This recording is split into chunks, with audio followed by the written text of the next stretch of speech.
Yo gracias a los datos entré en el día después, en Movistar Plus. Ponía, la pesada de los datos, voy a vaciar el lavavajillas. Lo de Relevo es una pasada. Lo que ha conseguido Relevo es algo que era inédito en España en las últimas décadas. Bueno, ¿cómo están las máquinas? Lo primero de todo, hoy estamos en la butaca con una persona que ha luchado como la que más por estar donde está y que se ha convertido en una de las grandes revelaciones del periodismo deportivo en nuestro país. ¿Qué tal, Sara? ¿Cómo estás? Bienvenida. Muy bien, encantada de estar con vosotros. Bienvenida. Muchas gracias. ¿No le das la bienvenida tú? Bienvenida a la butaca. Muchas gracias. No soy yo quien tenga que darte la bienvenida, pero bienvenido. Muchas gracias, muchas gracias. Bueno, pues si quieres empezamos hablando un poco de... Bueno, eres una gran apasionada del fútbol, como nosotros, y bueno, nos gustaría un poco saber de dónde viene ese interés por el fútbol. Bueno, creo que tiene mucho que ver con... Bueno, que yo tengo mucha relación con mis primos y mi tío juega al fútbol. Además Juan Carlos, que ya lo habéis entrevistado. Y yo creo que entre que ahí empecé a vivir lo que era el fútbol un poco más de cerca, que estaba todo el día con mis primos y todos jugábamos al fútbol, y que encima mis padres todos los fines de semana me llevaban al parque y a mí lo que me llamaba la atención era el partidillo de fútbol que había en la pista, yo creo que ahí empecé a gustarme mucho. Y así empezó. ¿Y entrenabas en algún equipo o algo? Sí, yo empecé a baloncesto muy pequeña, creo que en primero de primaria, y si ahora soy bajita, pues imaginaos, en primero de primaria. Y ya me di cuenta, no era mala, pero me di cuenta que a mí se me iban los ojos al partidillo de fútbol y me pasé a fútbol. Y desde segundo de primaria hasta acabar la uni jugué todo lo que pude. Sí que en algún momento era fútbol sala, luego pasé a fútbol 7, luego ya justo en el salto fútbol 11 me llamó la selección de Castilla y León, pero yo no lo vivía porque casi todos eran equipos mixtos. Yo no tenía ni vestuario para poder cambiarme. No acababa de disfrutar de los entrenamientos porque me gustaba mucho el fútbol sala más técnico, luego ya empecé a ver mucha distancia, no era tan buena, entonces ahí ya empecé a decir, bueno, esto no me gusta tanto. ¿Y eran equipos aquí de Valladolid o...? Sí, yo en fútbol sala pues en el cole, en los coles de Parquesol jugaba, luego fiché por el Parquesol a nivel bastante pequeño también, de categorías, ni me acuerdo cómo era, pero luego fiché por el Parquesol y luego a partir de ahí pues en la universidad un poco así. El Parquesol a nivel de fútbol femenino tiene bastante buen nivel. Yo en Parquesol empecé en equipo mixto. O sea, que tiene... Sí, hasta, no sé, empezando fútbol 11 todavía sigue habiendo mixtos, a partir de cadetes creo que... Simancas, yo he estado justo en Parquesol y Simancas. Pues justo me pasó igual, me llamó Simancas, pero ahí no disfrutaba, más tenía muchos estudios y... Bueno, empecé a dejar el fútbol como una opción más de ocio y me enganché al pádel, entonces ya me dediqué por el pádel. Y cuando acabaste la universidad, ¿en qué momento te encontrabas y qué tenías en tu cabeza para llegar a un programa deportivo? Que al final es lo que, me imagino que es lo que querías. Bueno, yo creo que es la parte que más cuesta y más cuando estás estudiando, que la obsesión que tienes es cómo llego yo a vivir de esto, no lo resumen más claro. Y yo lo hice un poco como vosotros, desde el primero de carrera empecé a hacer un montón de programas y eran de radio, sobre todo. Y yo creo que estando en segundo de carrera, en un evento coincidí con el director de Radio Televisión Española, me presenté, teníamos gente en común, le pedí que si me podían llamar un día para la tertulia, Manolo Centeno me llamó para una tertulia y desde aquel día que entré en la tertulia en plató, de la tele de aquí, de la 8, con Centeno y con Marina, desde ese día empecé a hacer una colaboración prácticamente semanal o cada 2 o 3 semanas en aquel momento y luego justo cuando estaba acabando la carrera empecé con una sección del tema de datos. O sea que fue todo bastante hilado, pero en resumen, empiezas de forma amateur, no cobraba absolutamente nada en aquel momento, pero te metes en la rueda y cuando tienes que dar el salto de verdad, cuando tienen 100 opciones que elegir, pues intentan quedarse con quien ya ha tenido un poco de rodaje en Claro, que tiene más práctica y eso. Y ya desde el primer año, o sea, constantemente no perdiste la constancia hasta el último año y llegas así. Sí, la verdad es que a veces no valoro un poco la suerte que he tenido, porque creo que aquí no hay suerte. Aquí es trabajarte. Aquí la suerte, claro, hay que buscarla. siempre hay una frase que la suerte te pille trabajando, entonces ahí es más fácil que te pille, ¿no? Claro. Entonces, yo pues ya de alguna forma empalmé a acabar la carrera con entrar en el día después, al año y medio o 2, mientras tanto yo estaba en la tele, estaba haciendo el máster, estaba en diferentes medios de comunicación pues más amateur y también he trabajado muchas cosas que no son periodismo. Yo trabajé en una inmobiliaria, monté la mía propia, he trabajado, durante la carrera ponía copas aquí en San Miguel, un montón de bares, o sea, es decir, no hay excusas. Y además que todo esto vale mucho dinero y si lo quieres hacer pues hay que currar, entonces un poco empecé así, pero sí que es cierto que enseguida me metí en la rueda. Y has dicho que empezaste con datos y estadísticas, ¿no? Sí, eso es muy curioso. Todo un poco empieza ahí. yo cuando tengo 20 años y salgo por primera vez en la tele, me doy cuenta que entro en una tertulia en la que todos los compañeros que estaban ahí, pues el que menos me sacaba, lo que es de los comentaristas, me sacaba 20 y pico años, y hablaban de partidos que en los que yo no había ni nacido, literalmente. Porque decían, esto es como el partido aquel del año 90 y pico, y dicen, no, pues yo no había nacido. Y yo decía, por mucha opinión que yo dé de lo que está pasando en el campo, creo que es muy complicado que mi opinión valga lo mismo Claro, para no esa tiene gente. más Claro, no tienes la experiencia ni nada de haberlo Claro. vivido. No, Ni la así es. potestad, ni la credibilidad, ni el discurso. ni Luego la es que encima en redes son muy cabrones, porque Sí, te lo sí. sacan. Sí. Dicen, yo qué sé, tú no has vivido esto, no puedes opinar. Claro, totalmente. ¿Por qué no? Sí que es cierto que tú puedes con tu expertise, aunque sea un poquito más corto y más joven, puedes opinar sobre cosas porque, bueno, pues comparas. Pero en ese momento dije, ¿qué narices puedo hacer yo para que mi discurso se diferencie? Sí que es verdad que yo el fútbol controlaba porque había jugado y a nivel técnico-táctico me defendía, creo que por ahí sí que iba un poco, y conocí también en esta cadena a una persona que se llama Paco González, que trataba el tema de los datos. Lo vi, lo conocí, me echó una manilla, me dio algún consejo, algo de material, luego montó un curso en la UBA, lo hice. A raíz de ahí me metí en la rueda de los datos, me di cuenta que había un montón por analizar, por investigar, por vincular el dato al juego y encima el pasito siguiente de comunicarlo. Y dije, ostras, pues igual aquí está el nicho en el que yo me quiero dedicar. Me enamoraron los datos porque empecé a ver un discurso muy chulo si mezclas el dato con el contexto, con el análisis y encima lo comunicas bien. Es muy complicado comunicar números con palabras. Entonces así fue como me... Sí, de hecho, para mí fue bastante valiente decidir guiarte por el mundo de los datos, Sí. que era un mundo como no tan conocido como, Sí. como subir noticias. La decisión difícil, digamos. Pues, Claro, o la fíjate, arriesgada. para mí, creo que eso me ha abierto las puertas. O sea, es decir, si yo hubiese sido una periodista más Claro. en temática, igual hubiese tenido más competencia que si con la excusa de los datos, yo gracias a los datos entré en el día después, en Movistar Plus. Porque igual si hubiese dado información también muy buena, o genérica, igual no hubiese llegado. Claro, hay mucha más gente con información que datos. O sea, al final te diferencias del resto haciendo algo distinto, de otra temática o algo. Ahí está la clave, me diferencié gracias a los datos, pero a la vez la temática que escojo para diferenciarme es, tenía muy mala imagen, los datos decían que no valían para nada, que eso no era fútbol, que se perdía la esencia. O sea, sí que es verdad que la temática era muy compleja, pero a la vez es verdad que me hizo diferenciarme, con lo cual fue como hay un caldo de cultivo que todo es la actitud también, que si lo usas como algo muy top, claro. pues tira para adelante. Y claro, yo empecé en esto y me decían, es que eso no vale para nada, y decía, mal utilizado no vale para nada. Entonces, pues te das un poco la mano con el enemigo, ¿no? O sea, un ideal, y vas un poco por esta línea. Y ahora se han visto que, por así decirlo, se ha caído la boca porque los datos se sacan cada vez se sacan más datos en partidos, o que si probabilidades de meter desde aquí, o área de la zona que ocupa cada jugador. O sea, constantemente están todo el rato sacando datos. Ahora- A mí me parece... Ahora el Big que Data tiene- es lo que triunfa. No, está claro que cuando te diferencias de lo demás se te abren muchas más puertas y tienes muchas más oportunidades. O sea, Somos muchos, donde un medio de comunicación cuando elige tiene muchas opciones y tú tienes que ser inteligente para intentar entre lo que te guste y lo que crees que va a funcionar hacer una mezcla perfecta. Yo me acuerdo cuando yo empezaba en la tele a dar datos, había un hater, entre comillas, de Valladolid, que además criticaba un tío a todos los periodistas de la ciudad, que ponía, la pesada de los datos voy a vaciar el lavavajillas. La pesada de los datos voy a hablar con mi mujer, que es una señora muy maja, en el salón. Me acuerdo de esos tweets como, y decía, este capullo.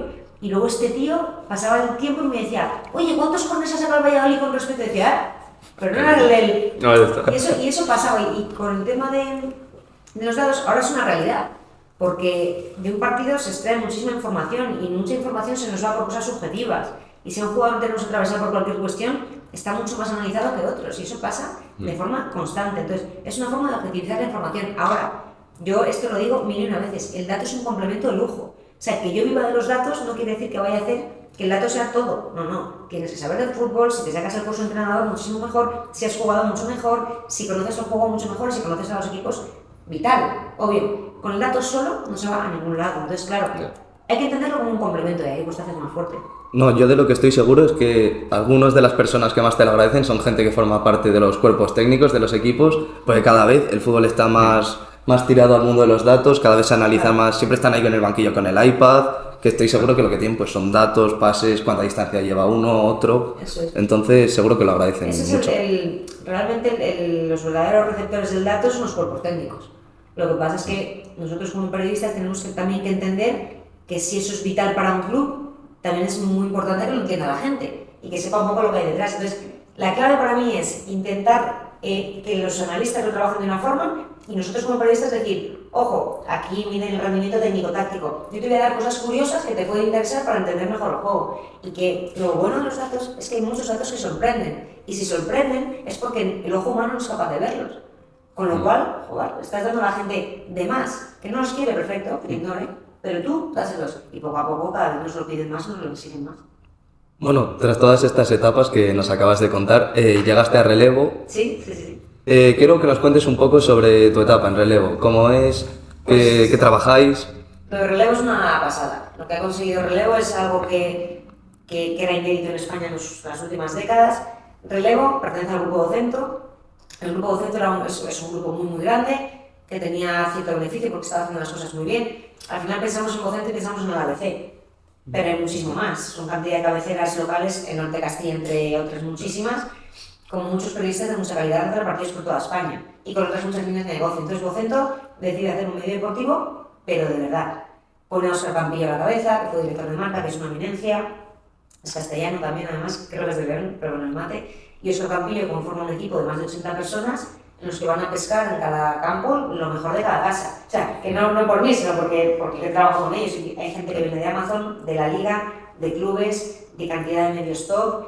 Los ha traído, ha generado departamentos de datos de investigación, de nuevas comunidades en las redes sociales, ha creado platós y todo. Entonces, en relevo hay gente de mucha calidad, gente muy joven también, como Manu Amor, que además viene aquí de Valladolid, y lo que es un medio de mucha calidad en muy poquito tiempo.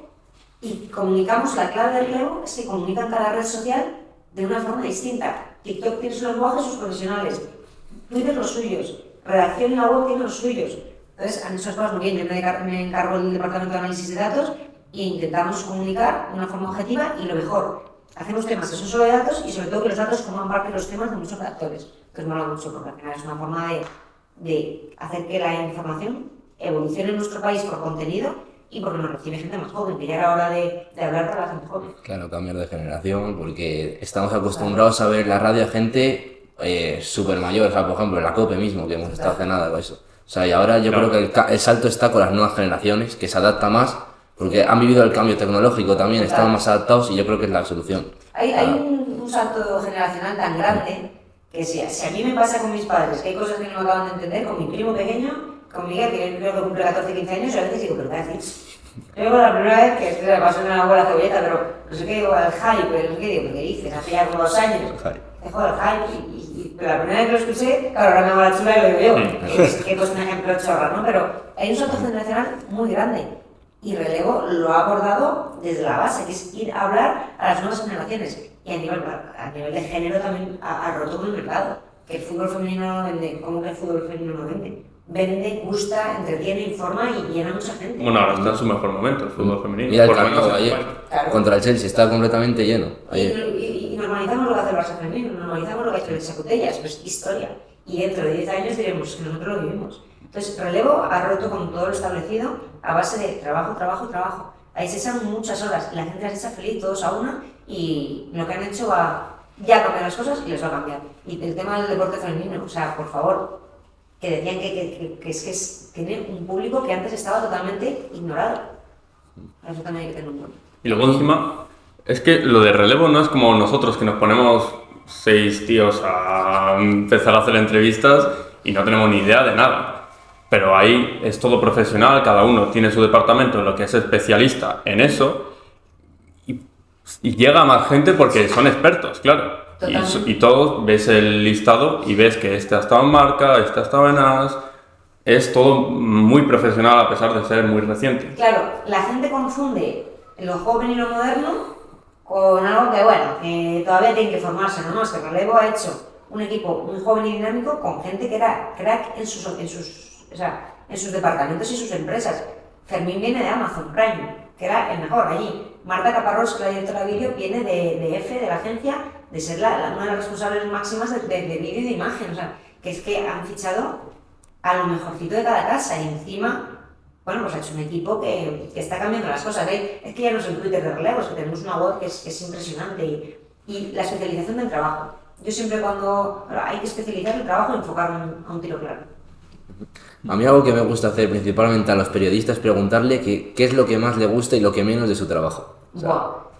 Es que al final yo no funciono como tal como una periodista, aunque todo el fin último de casi todo lo que hago es comunicar bien, porque por ejemplo en UFirst lo que me encargo es pues, que si hablo con agente de representación que me entiendan bien, si hablo con un jugador que me entienda bien, si hablo con los clubes que me entiendan bien. O sea, al final la comunicación siempre está ahí, o sea, el periodismo está un poco en el trasfondo de todo. Pero de alguna forma para yo llegar a comunicar algo hay trabajos más sucios detrás, pues analizar los datos, poner delante el ordenador, identificar qué ha ocurrido en cada partido, pues toda esa parte que hay detrás del último mensaje es la que más trabajo lleva, pero ahora ya tengo compañeros, tengo ingenieros al lado que me ayudan a toda la parte del dato pues a complementarla y a sacar mucho trabajo adelante. Entonces yo me estoy especializando cada vez más en lo que más me gusta, que es comunicar. O sea, es decir, lo que menos está detrás del ordenador, lo que más viajar, comunicar en directo. O sea, yo cuando hago tele me encanta, ¿sabes? Ese rato que estás con adrenalina, cuando hago radio igual, cuando hago productora igual, cuando estoy con Maldini pues igual, pero luego hay partes pues menos agradecidas. Y otra cosa, ¿cuánto puedes llegar a pasar detrás del ordenador analizando?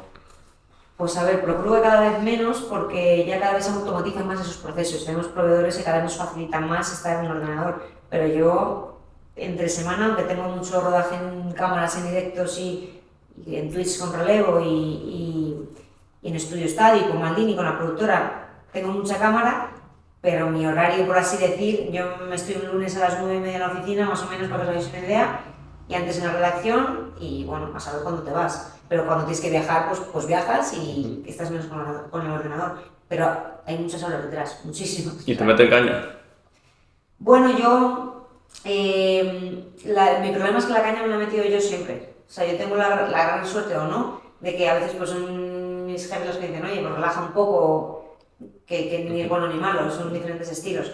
Pero en relevo pues di el paso más a dirigir yo el equipo y tengo la gran suerte de no haber tenido que apretar e incluso también decirles que paren un poco, porque cuando alguien es comprometido y quiere llegar, normalmente se pasa por exceso, ¿no?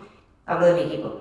Y he tenido la suerte, no me han tenido que meter caña porque, bueno, al final te la impones tú. Cuando además en el periodismo lo estáis viendo, que eres tú solo o directamente ni miras. Sí. Ahora que has mencionado a Maldini varias veces, ¿cómo es trabajar con él o cómo es Maldini? Es la mejor persona del mundo, es súper divertido. Yo le digo que es un personaje porque lo que veis es verdad. O sea, lo que dice que estás viendo una Angola atadas, no, es verdad. O sea, es verdad. Pero no hay tiempo físico para... Es yo que estoy con Maldini te habla de ¿no? cualquier liga. Maldini lo tiene. Que no, pero de que él ve lo que hay y dice, guau, esto me mola. Claro, algunos se solapan, pero él tiene una base de datos, lo ves, si no lo ves en directo, y tú estás comiendo con Maldini y dice... Y él va con su cámara, porque dice, si me apetece hacer un vídeo en un rato aquí, pues estamos comiendo en... Los vídeos del coche. Dando los porcentajes. Ahí. Pero es O sea, es un auténtico apasionado de la futebola. Maldini es el mejor. O sea, es que es graciosísimo y encima que controla mucho, que es un tío tan vocacional que lleva toda la vida haciendo lo que le gusta y te lo transmite. Y yo coincidí con él el día después, ahora en su canal, y es que es la leche, pero es un tío simpaticísimo y que te lo pone todo muy fácil, que encima a mí cuando yo entré con 23, 24 años el día después, desde el primer día me trató como una más, me facilitó pues acompañarles, ir a ver narraciones, cuando estaban con Robinson, imagínate, gracias a Julio, o sea que le debo muchísimo a Yo, por ejemplo, soy muy fan del canal de YouTube y me acuerdo de una anécdota que contó que el día de su boda, se puso a ver un Wolfsburgo-Bayern que quedó 2-2, que dice que fue un partidazo y llegó tarde a su propia boda. O sea, yo eso... Se lo voy a decir el próximo día. Yo esa concreta no la mía, me la creo 1000%. Sí. Pero 1000%, porque pero además es que encima él mismo se parte de risa porque... No, lo contaba y se reía y decía, es que iban 2-2, es que estaba siendo un partidazo, si es que no podía parar, tenía que verlo. Le encanta el fútbol. No, le encanta y encima es que para él su vida, es un juego, él lo disfruta, claro. Que me llevo mucho criterio, claro, aunque yo me parto porque me quedo con los fuera de contexto y tal y me parto de risa con... Pero claro, fuera de esa parte de cachondeo del chao y toda esta parte es un experto. No solo en materia de jugadores, sino en materia de juego, con lo cual pues, es un crack. Y luego lo de fuera de contexto. Vi un vídeo, no sé, de fútbol femenino cómo va. Porque una vez habló de que le preguntaron que si estaba viendo, creo que era el Mundial Femenino o la Eurocopa Femenina, y él dijo, es que hay Copa África o algo así, no puedo. Es que Maldini tiene contratos con medios que le exigen narrar X competiciones, es una parte ya más de Champions, de toda esta parte. Y luego también su canal vive de partidos pues, de más minoritarios o partidos de otras ligas y de otros continentes. Entonces yo creo que él ya tiene enfocado su trabajo desde hace muchos años de una forma. Imagino que porque el día tiene 24 horas, pues meter la competición femenina, que él se ha esforzado en meter a Sandra Sánchez Riquelme en su canal, que es la mejor de España junto con Maika en el fútbol femenino. Entonces, bueno, yo creo que esa parte se preocupó de cubrirla. Ahora, que él no creo que quisiera comparar ambas competiciones, que no dan las horas al día, que seguro que cambien sus horarios para involucrarse en el fútbol femenino, seguro, porque ahora mismo es que el fútbol femenino es que es fútbol, no es que fútbol y punto. Bueno, de hecho decía que tenía amigas en la selección. Seguro, si es un gran periodista, más un tío con muy buenas fuentes, que eso también es importante. Claro. Luego, hablando de estudios, tú estudiaste en la Universidad de Valladolid, como nosotros, estuviste ahí en las mesas. Y ahora, por lo que tengo entendido, das clases en la Universidad de Murcia, ¿puede ser? Sí, bueno, es una UCAM, es un máster que lleva el Sport Data Campus, con ellos colaboró bastante, hicimos nuestro propio experto, que es un poquito menos que un máster en comunicación aplicada a la creación de contenido y al Big Data. Sí que lo sponsoriza la UCAM, pero depende más del Sport Data Campus. Lo que pasa en Instagram como hay UCAM que es más sencillo, así que soy profe. ¿Y tú qué prefieres? ¿En qué rol prefieres estar? Dar clases me flipa porque hablo mucho con los alumnos, soy súper pesada, me doy unos gritos, o sea, me vengo arribísima. Un día me hicieron un vídeo, lo subieron a Instagram, casi me muero de vergüenza. Porque lo vivo, porque me divierto, porque pregunto mucho. Entonces, ahora ser profe lo disfruto. Yo el problema es que cuando iba a clase, en los últimos años, lo que es en clase, hacía bastante poco caso, porque como ya tenía un programa propio que hicimos para la tele, ya trabajaba bastante, y en clase pues estaba con un ordenador, atendía, pero tenía que hacer otras cosas. Ya casi que dabas tú la clase. Cuando en aquel momento estaba un poco empanada. No, pero ya tenías casi más... Bueno, tenía cierto rodaje, pero claro, estaba todavía, y yo sigo creyendo que hoy por hoy todavía siento como que estás empezando. Yo tengo 30 años y para mí fue un trauma, porque ya tengo 30 años. Pero, y aún así dices, yo me siento pues como cuando empezabas y yo voy a un evento a grabar y sigo pasándome como nadie, pero bueno, en clase hubo un profe que está, Isma, que me dijo una vez, yo me daba perfectamente cuenta de que no me estabas haciendo ni caso, pero tampoco molestabas y cuando preguntaba más o menos qué ubicabas, ¿qué iba a hacer? Es fan de vinos merinos, Isma. ¿En serio? Sí, que cuesta ir a vinos Y de merinos. los Simpsons. Un saludo a Isma, que espero que nos vea. No, nos trajo conferencias a clase bastante interesantes. Sí, todo el rato traía gente. A mí me llevó mucho, lo que pasa es que no te quiero molestar, digo, no me molesta a mí, también es la parte que más me gusta. Pero sí, es un crack. Yo, por ejemplo, de la uni fui un hater en su día, o sea, yo iba a que gente pusiese un PowerPoint que tardase 25 minutos en conectar el proyector, que yo decía, esto suena a ser una cámara oculta de cada día, 3 horas, te leían una cosa que estaba absolutamente obsoleta y se tiraban en su casa y decías tú... Para eso me te quedas en casa. Y yo siempre lo digo de cachondeo, yo en vez de hacer la carrera puedo hacer un cursillo de lo que fuera, que igual te llevas mucha gente, te llevas cierto contexto, un poco de vocabulario.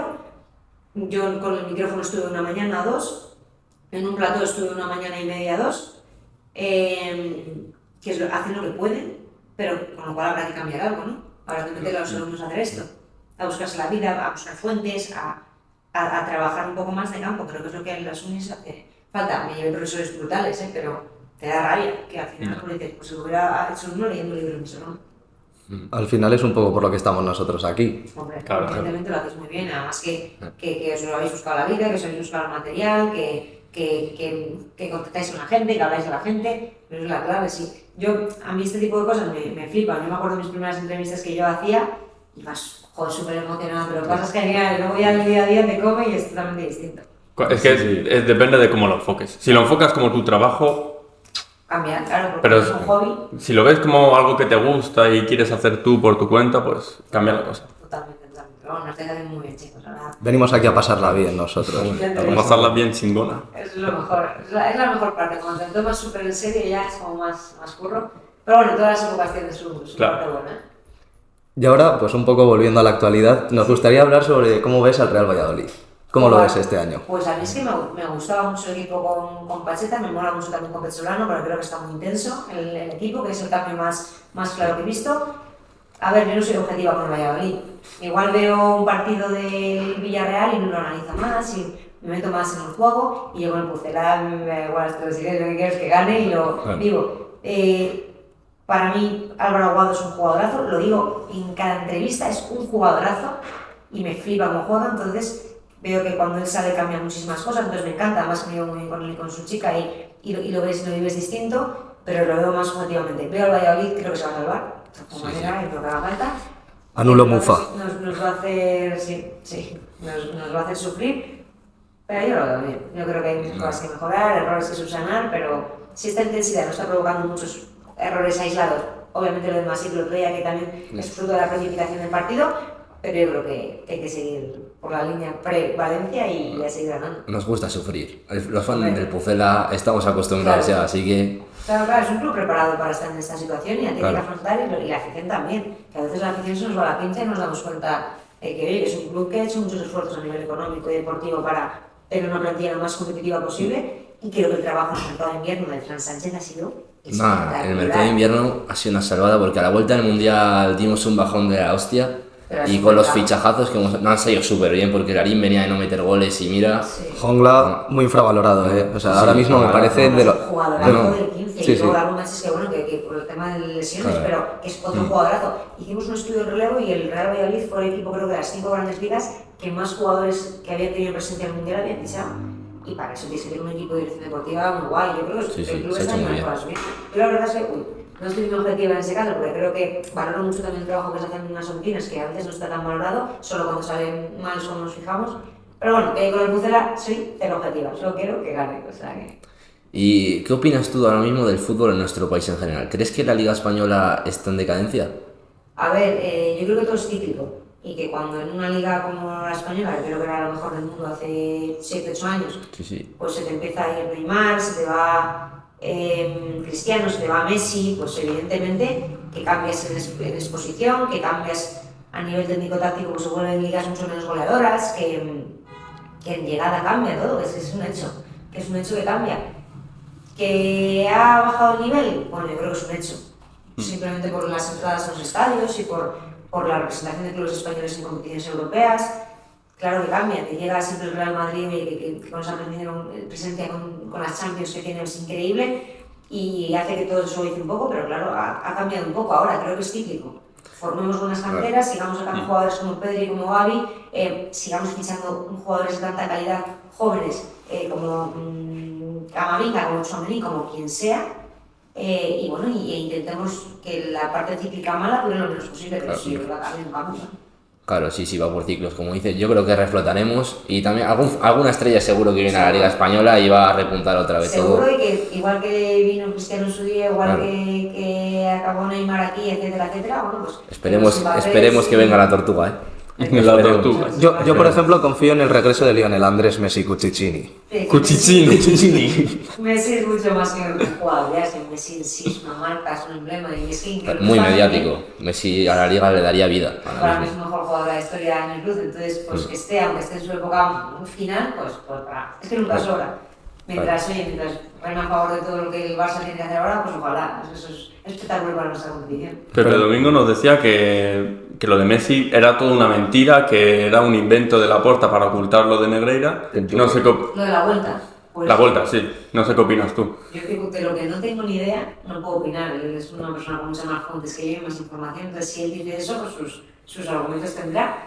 Yo lo único que te puedo decir es que si a mí me digan a decir, ¿tú quieres que juegue Messi no en la Liga Española? Te digo, hoy por hoy, sí. Por supuesto. Ahora, que no sea el Messi que dejamos en el último año, por supuesto, pero que es un Messi que incluso al 20% de lo que ha sido en su momento da mucho. Es que solo por ser la figura de Messi. No, aunque esté en el banquillo. Es que solo con que esté Messi... Tiene que complementarse muy bien con los cuerpos técnicos, porque es un tío con tantísimo peso que joder, hay que diferenciar muy bien a los Diegos que luego pueda haber el día de mañana. Pero yo hablo como aficionada. ¿Te gustaría? Sí. Ahora, que sea producente a nivel económico no sé hasta qué punto a todos les viene bien, pero yo imagino que él y su familia, un tío tan familiar, que se han criado todos en Barcelona y todo, pues que les gustará bien. No, de hecho el Barça no estaba... Bueno, obviamente sabemos que no está pasando por el mejor momento económicamente, tanto como que van a cerrar Barça Televisión en junio, creo que era, o una noticia había salido así. Sí, lo leí justo ayer, lo comentamos en un programa de relevo y bueno, al final son empresas y imagino que si una cadena de televisión no creo que estuviese enfocada para sacar dinero, está enfocada para crear imagen, para dar salida a los contenidos, para dar trabajo a mucha gente. Imagino que si ha sido una rama de negocio no solvente, la tienen de cara, no sé el motivo, imagino que sea por un motivo económico, no tengo ni idea. Pero si es así una pena, porque habrá una cantidad de compañeros que quieren ese trabajo, lo que más pena me da. Es que luego ves a Sergi Roberto cobrando tantos millones y luego vas a despedir a 150 personas mileuristas que están haciendo por pasión a su equipo un programa. Es que luego tienes que pensar en qué rédito me da un jugador, aunque yo invierta X millones en él, qué rédito me da esta cadena. Hablo pensando desde un punto de vista empresarial, que no tengo ni idea. Entonces yo creo que son cosas incomparables. O sea, una cosa es lo que pasa en el césped, en las direcciones deportivas, y otras son las ramas de negocio. El Barça tiene una cantidad de marcas adheridas a Barça, Barça Studio en su día, etcétera, etcétera. Entonces, bueno, pues ahí ya esos son motivos más empresariales que deportivos. Bueno, y hablando de fútbol actual, Kings League, Sí, sí, sí. ¿crees que le está comiendo la tostada al fútbol moderno? O sea, al fútbol tradicional, digamos. Yo fíjate que creo que puede llegar a ser competencia activa, es decir, que la Kings League lo está haciendo tan bien a nivel de gente joven, mediático, exposición y de hype y de todo, que puede hacer que la liga se adapte a mejor a otras muchas cosas y que gane más en el espectáculo, que ya lo está haciendo la liga, está invirtiendo mucho en el espectáculo, muchísimo. Entonces, yo creo que si se toma como un complemento, pues es otra forma de vivir. Es que un deporte casi distinto, o sea, que hablamos de cosas totalmente distintas, es entretenimiento más y más deporte, pero a mí me flipa lo que han hecho aquí. Es que el problema es que lo enfocan mal, lo ven como una competencia del fútbol de antes y piensan que va a desaparecer el fútbol que conocemos todos porque hay ahora esto de la Kings League. No, oye, mira, puede nutrirse tanto la liga o la liga o incluso el fútbol internacional de la Kings League como la Kings League de la liga. Yo creo que lo que hay que pensar es realmente que la gente esté viendo la Kings League, cuánta audiencia real nos puede quitar a la liga, gente que de por sí lo hubiera visto, o sea, centrarse en el público que deja una cosa por otra. Yo creo que tienen que hacer ese análisis y ahí ver qué daño hace a la liga. Si no, tomar la Kings League como una forma de hacer crecer la audiencia en general. No tiene nada que ver, es que no tiene nada que ver. La Kings League vas a ver el espectáculo de que tus streamers favoritos dirigen un equipo. Y fíjate, yo hablando mucho con Juana Roita y con, bueno, y también Adri Contreras, alguno lo he escuchado, es que ellos tampoco sabían que iba a pasar esto con la Kings League. Ellos confiaban mucho en el proyecto, pero ellos también han ido viviendo un crecimiento brutal. Juana Roita al principio dijo, no sé si voy a coger esto, no sé si me da la vida para este proyecto también. Y al final lo cogió. Sí, he visto que Piqué es un tío que sabe hacer las cosas muy bien. Un visionario. Mentalidad de tiburón. Es que es un visionario y a nivel empresarial debe ser referente en mil campos. O sea que es increíble. Hay que ser muy valiente también para hacer lo que ha hecho. Que obviamente decía, a mí me decían hace poco, pero con los millones que tiene para no ser valiente. No, porque tú tienes la parte fácil que compras X pisos, le quieres invertir, lo haces de otra forma. Y ojo, que en la Kings League han invertido mucho dinero, que no lo han hecho para ganar. Y ganarán seguro el día de mañana, pero hoy por hoy es una inversión de todos. La gente se ha pagado sus desplazamientos, la gente ha adelantado dinero para sacar adelante el proyecto. Así que equipo, instalaciones, todo material, hay un montón de gastos y todo. Marcas, hay que encontrar sponsor, y eso es tiempo, recursos, trabajo y todo. Que esto no es gratuito, esto es gente muy buena y Piqué ha hecho un equipo a nivel de marketing y todo que es referente, es un equipo de comunicación que es brutal. Y además había problemas con los sueldos de los jugadores, porque decían que si no era medido lo que estaban cobrando con lo que estaban haciendo, es que claro, hay que entender que, como has dicho, es un proyecto de futuro. Claro, y mira, actualmente... Es que yo creo que es tener paciencia y ver esto como algo novedoso y ver si lo mantiene en el tiempo, que yo creo que de momento pero está claro que esto no es solo más empezar. Sí, lo ha hecho muy bien Piqué metiendo la Queens League también, aprovechando que el fútbol femenino está repuntando, como hemos estado diciendo, ha aprovechado también para meterse ahí en el sector y así, para tener tu contenido casi todos los días de la semana, que sí, con los chuchups, doble jornada ya con Queens y Kings. Yo creo que chicas, las niñas ahora hay canteras de niñas que se están formando como se han formado los niños toda la vida, entonces de aquí a 10 años van a salir generaciones que Alexia ha sido la pionera, Alexia Botellas, pero es que van a llegar niñas muy buenas, tanto físicamente como a nivel técnico-táctico, y la Queens también agranda todo el espectro del fútbol femenino. Yo creo que es la leche. ¿Te veremos algún día por ahí? En la Queens, seguro que he querido ir a la Kings este tiempo a ver algún partido, sobre todo el tema del equipo del barrio, que es los que más conozco. Y luego al final pues no me ha dado la vida, no he podido ir, o siempre me ha salido algo, quisiera ir a la UCAM y igual no pude ir, no me acuerdo por qué, a ver las finales. Y la Queens sí que quiero pasarme a verlo seguro y oye, ojalá vivirlo de cerca y quién sabe. ¿Y como jugadora? Ni de broma, no. Más tiesa. Yo soy jugador 12, yo ahí lo veo, ¿eh? Yo jugué hace poco un partido así medio de periodista y tal, y yo con lo buena que he sido, digo, pues si no llego al balón, si estaba más tiesa, pero si me pongo otra vez en forma, algún partido, mira, jugamos el partido de las estrellas de Mau dentro de muy pocos días, y me muero de risa porque es que, a ver, menos mal que fútbol 7, si no, no. La calidad nunca se pierde. No, yo en el sitio soy buenísima, hago lo que sea, pero ya cuando hay que correr, no, pero estoy yendo al gimnasio, estoy tomando un Como Ronaldinho, tú correr, no. El penalti shootout no. El penalti shootout no. No, pero habla con Juana Roita, ahí que hay con Mister de barrio femenino. Que sí, que sirva esto de Ahí aviso. te queremos ver en el banquillo. Ya le diré a Juan que mira a ver dónde me cuela por ahí. Un tema del que queríamos hablar, un poco para la gente que no lo conoce, explícanos qué es Beyond Stats. Vale, Beyond Stats mola un montón, no sé si os habéis fijado que en los últimos partidos hay como una pantalla azul en todos los banquillos. O sea, Beyond Stats es un proyecto que nace de la unión entre la Liga y Microsoft y crean métricas avanzadas muy potentes para intentar mezclar el fútbol clave que es en la Liga con tecnología punta para sacar métricas súper chulas, que es jugadores superados por pase, líneas superadas por un jugador en diferentes zonas del campo y qué ocurre después de esas conducciones. Métricas que van mucho más allá de lo que conocemos ahora de las efectividades básicas. Entonces, lo crean, se lo comunican a los clubes, crean contenido con ello y hacen que la cultura del dato en torno al fútbol mejore, avance y se potencie, y además es que forma parte de los clubes. Con lo cual, los clubes ya tienen un montón de información que encima es novedosa. Por ejemplo, cuánto ocupa un equipo en diferentes transiciones en el campo, todo eso es tecnología, se hace con cámaras súper precisas y con una programática increíble, pues gente muy buena. Además que la liga pues implicada en la tecnología también.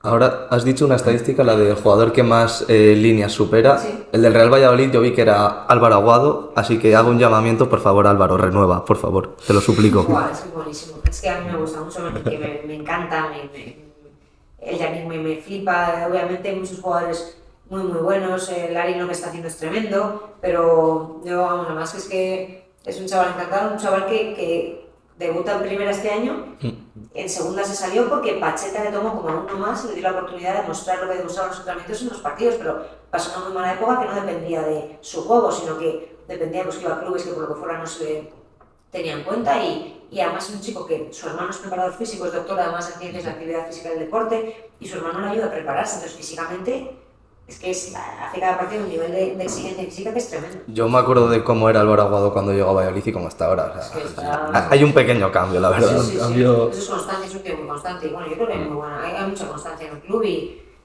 ojalá se salve. Por eso cada vez que empiezo digo, sí. Creo que sí. Estoy seguro. Pongo la mano en el fuego por el Real Valladolid. Ojalá. Y ahora, ¿qué consejo darías a la gente que está empezando como nosotros para llegar a donde estás al final? Pues esto. Punto, se acabó. Butaca haciéndose. Simplemente, butaca haciéndose. Es esto que estáis haciendo, es que no hay otra. Yo os lo estaba contando, yo cuando estaba en primero pues hacía programas de radio que pagábamos nosotros, que eran 20 euros por programa del trimestre, que en ese momento que llegaba un día 60 euros, que era como me quiero morir. Pero claro, cogías un rodaje, los nervios del directo, fallar una vez, dos, lo que sea, ir a la tele gratis, meterte en todos los eventos que puedas. Oye, ¿puedo ir a alguna crónica que me publicáis? Eventos y más eventos. Ir a cualquier opción en la que podáis mandar un email. ¿Puedo estar presente? ¿Me puedes acreditar? Intentad acreditaros en todo. Y no soy nadie para dar ningún consejo, pero sobre todo el que cuando creáis que habéis hecho ya mucho, pues todavía tenéis que hacer el triple. Y así todo este tipo de cosas, pues llegaréis el día de mañana a un directo de lo que sea y estaréis preparados. Y luego ya para acabar tenemos una dinámica en la que un seguidor ¿Sí? pues nos hace, bueno, que adivina el entrevistado y hace una pregunta para el siguiente. La pregunta de Nielito Tapiador, así se llama en Instagram. Un saludo para él. Tapia, Un saludo al que tapia. La pregunta va un poco tirando por lo que estábamos hablando. ¿Cuál es la cualidad más importante que tiene que tener un joven periodista? Para ser contratado en un medio, claro. Pues depende. O para vivir de ello. Tiene que tener muchas ganas de trabajar, capacidad de sacrificio a tope. En el mundo del periodismo nunca es suficiente, porque como es ilimitado todo lo que podemos crear a nivel de contenido, entonces mientras obviamente dosificado con cabeza, pero entusiasmo y ganas de trabajar. Que el periodismo puede sumar a muchos departamentos de la misma empresa, que te vean capaz, y sobre todo, a mí lo que más me gusta cuando tenemos que decidir que a quién contratar, la capacidad resolutiva de la gente, es decir, esa gente que notas que si compartes un problema laboral con él, que te va a ayudar a sacarlo y no te va a atascar más, pero sobre todo ganas y que os guste, porque si algún día notáis que esto no os mola, que os molaría mucho más estar en el departamento de comunicación de una empresa, cambia una empresa. O sea, y si no, esto lo creo que al final hay gente que dice, ¿cómo voy a cambiar de trabajo si llevo aquí X años?